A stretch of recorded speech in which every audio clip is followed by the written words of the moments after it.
Welcome to Piggy Power. This is the new daily, the Diabslow.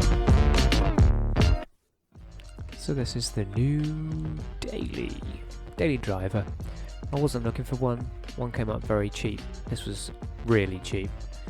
It's a 5-door Meridian HDI, phase 3, 306, 2-litre HDI, came with the standard wheels. It's clearly had a respray at some point in the last few years, not a great one, but it looks tidy enough. It got low mileage, 76,000 miles, 2 previous owners, and so I couldn't really turn it away. It's called the Diabslow because it's a bit slow and it's Diablo red. Simple as that really. You can see there's some modifications on it that are not quite stock from the factory, but we'll come to those. Today it's about welcoming you to the new daily and the Niggles. A couple of Niggles we're going to get on top of before we use it much. One for the MOT.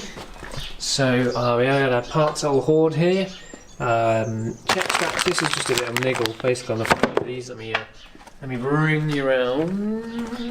There we go. Basically, you'll listen and you'll know this sound if you own a Peugeot. Sometimes it's just the.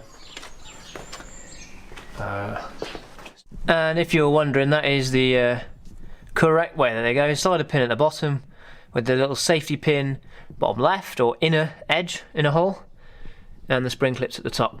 Nicely greased up, all nice and free. Brand new handbrake cables, all good. We need a spare wheel. I thought I had knocking on the rear. I did. There's the cage, and we're all good. Spins free. Those will bed in a little bit, those pads, and I'll probably have to just notch up the handbrake cable a little bit more as they just bed themselves in. So, good times. Next we're just going to whip off the front wheels, put some tyres on, and service the front brakes, and do the P-bushes. Oh, old. I think these could have been originals. Looking at the markings on them, could have well have been the originals. I mean, yeah, maybe. That's another little job today. Just finished servicing the brakes. No one ever seems to use grease on these things. So we took the sliders out, greased them up, took the pads out, cleaned all the runners up, so where they slide here and here, greased them up nicely. And these things were jammed underneath here, so they were sort of jamming the pads in place, which wasn't much good. So these are the pad sensors, and often they're broken by this age or they don't exist on certain models. People break them off, that's fine, but then you need to make sure they're sticking out of the way if ever you do that. And we've also stuck some of these lovely P-bushes in. So video link at the top there for the P-bush upgrade guide. Very inexpensive, very good upgrade. So there we go. Yeah, so that's where we're at now. We're going to go stick some front tyres on this front of this thing because they're looking, well, this one's okay, but this was clearly the original spare wheel by the age of it and by the lines from it sitting on the spare wheel. So he said he put a new tyre on for me. No, what he did is remove the spare wheel, which now I don't have one, and that happened. So what I'm going to do is going to put this on a rim, find a rim somewhere, and have a spare wheel again, and put a new set of tyres on the front. Right, so this will sit here on the extra stands until I do that. So there's a little bit of decent rubber there now. Very nice. And I found this for a spare wheel for now. I'd like to find a 15-inch 306 proper steel rim for a spare. That'd be good because this weighs as much as the moon. But you might recognise these from, these were originally on the race tractor when it was in GT mode for winter tyres, and then we used them on the 206. Pretty worn out now, but they got enough tread on there to be a spare wheel to get me out of trouble, and they've sat in the yard for a year and not lost pressure, so I'm pretty confident that get me out of trouble. The other issue, this. Now it's not broken.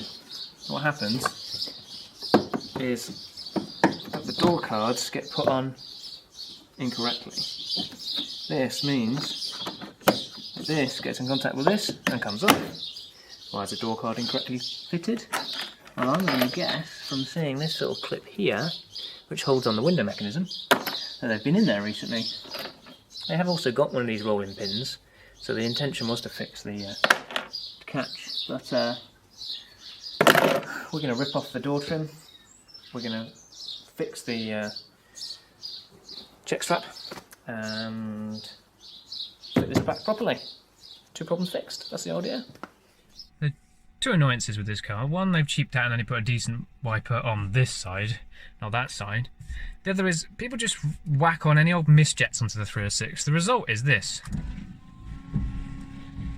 Yeah, hits the bottom of the windscreen. And when you're driving, it doesn't even get to the bottom of the windscreen. It kind of just hits the scuttle panel. So I need to fix that, and I'm going to show you the right code and the right jets, and I'll show the difference. So let's fit the right ones, and then we'll show you again how I fit the right blades. So these are the jets that had been fitted to the 306, and they're the correct ones. So visually they don't really look any different. Part difference is what makes it. So we'll just steady on that, and I'll put that code below. So that's kind of the Fiat Lancia number.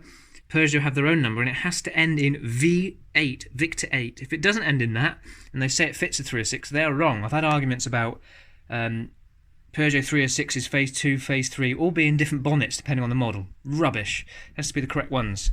So it's these, or the ones that end in V8. I'll put both numbers down in the bottom for you.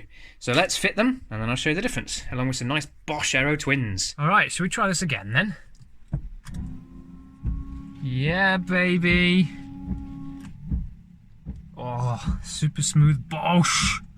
Right then, so that's a fresh pair of pot-worn Continentals. I know some people take offence to those, but every time you buy a car, you buy part-worns. And I can assure you these part-worns are better than the part-worns that came with the car. New P-bushes on both sides. The Zara type ones are much better ones. Under tray cleaned and fitted. And the side looking lovely. Never been jacked up in the wrong place, so that's a good sign. So we'll drop this down on the floor. And engine cover, I think. Engine cover, spare wheel, give it a clean. And then, if all is well, the MOT. Which hopefully by this time you see this video, it is. Then we'll give it a good service. An easy way to tidy up the engine bay is stick something on top of it, like an engine cover. But these engine cover clips just like constantly are breaking or falling off. So I did a little guide, which will be up in this corner probably. I'll put a link to it. I'm going to do a slight change on it, slight variation, just because I like the look, and then it'll sit there looking nice. And we've got a new dipstick coming, that'll help. And then we'll just give everything a bit of a clean, I think.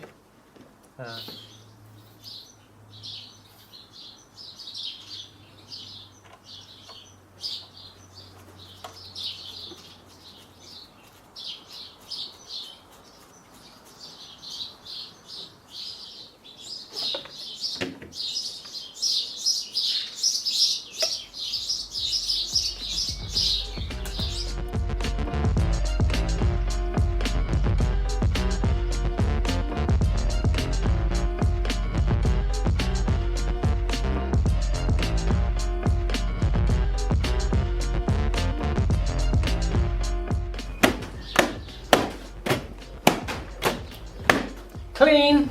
Happy with that. Next we're going to replace the nasty side lights, I think, if this is not the end of the video. If this is the end of the video, thanks for watching to this point, and please subscribe and like! Woo!